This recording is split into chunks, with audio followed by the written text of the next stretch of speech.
the lady from Alabama, Senator Britt, for her first hearing is recognized. Absolutely. Mr. Chairman, I want to thank you and the ranking member for your warm welcome today at my very first hearing. It is certainly an honor to be on this committee, and I look forward to being a very productive and active part of it. So thank you. So my first question is for Mr. Dietz or Dr. Dietz.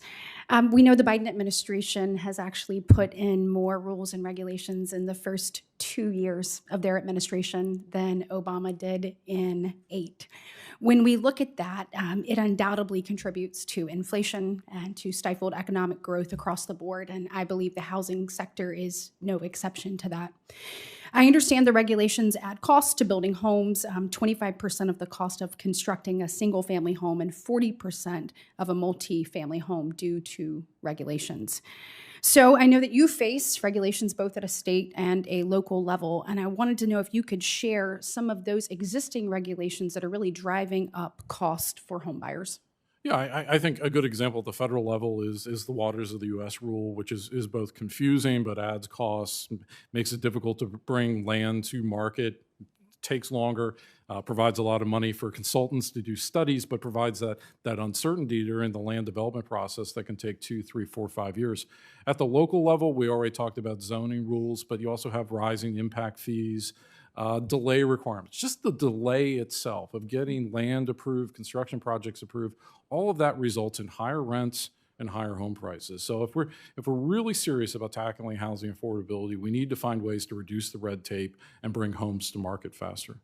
Absolutely. Well, given those hurdles, can you tell me, is it harder, single-family homes, multifamily homes, who have been impacted more by this ultimately? Well, if you listen to builders enough, which I do, I travel across the country a lot, they will say all of us, right? It's not necessarily a competition. They're all sort of challenging in their own ways. Multifamily, it's more density issues. With single family, it's concerns about land supply and lot development. With remodeling, it's the skilled labor shortage. But if we're looking at low-hanging fruit to improve the availability of housing in the country, reducing housing regulatory costs is a big way to get there. And you're saying home buyers across the board are impacted? Yeah, I probably disproportionately affects first-time buyers, first-generation buyers, because again, that entry-level construction, that townhouse construction is difficult too. That sort of light touch density, but generally speaking, it is driving up the cost of all forms of housing. So it's people that want to start the American dream that are being stifled by this. So the past 2 years, inflationary policies of the Biden administration have compounded the naive belief that the inflation would be transitory. We've seen it hit us everything from groceries to gas, and obviously home buying is no exception to that. The past year alone, the Federal Reserve has raised the Federal Reserve fund rates nearly 5 percentage points, and that's materially impacted the price of housing, driving up borrowing cost and monthly mortgage cost to the average American home buyer. What is your outlook of the housing demand, and how does that impact the expected housing construction in the next, I'd say, what do we see in the next 2 years, maybe 5 years, 10 years? Yeah, right now we're in a bit of a downturn, as Dr. Herbert talked about. Our expectation is that single-family construction and multifamily construction are likely to decline this year.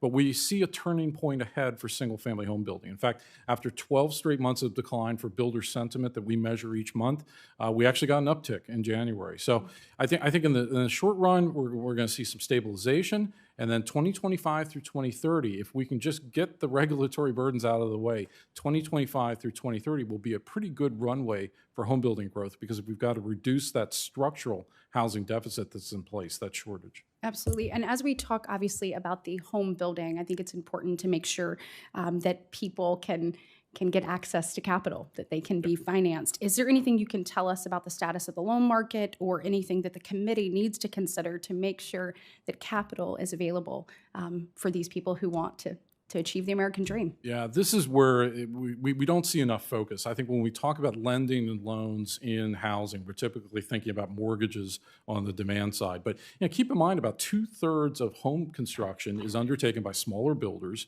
and they get their capital by going to community banks and borrowing funds. So we call that acquisition, development, and construction lending. And one of the things we know about the business cycle is that particular market tightens when we go into a downturn. So the concern is we see mortgage interest rates begin to settle back, a turning point comes in view, but builders and land developers can't get access to credit. So there's a lot of different ideas in terms of how to address some of those challenges. One would be extending the secondary market that currently exists for purchase mortgages over to builder and construction loans, and that would help reduce some of the cost of credit and make sure that capital is available, particularly in, I would say, like rural markets where it's more difficult to obtain that kind of lending for builders.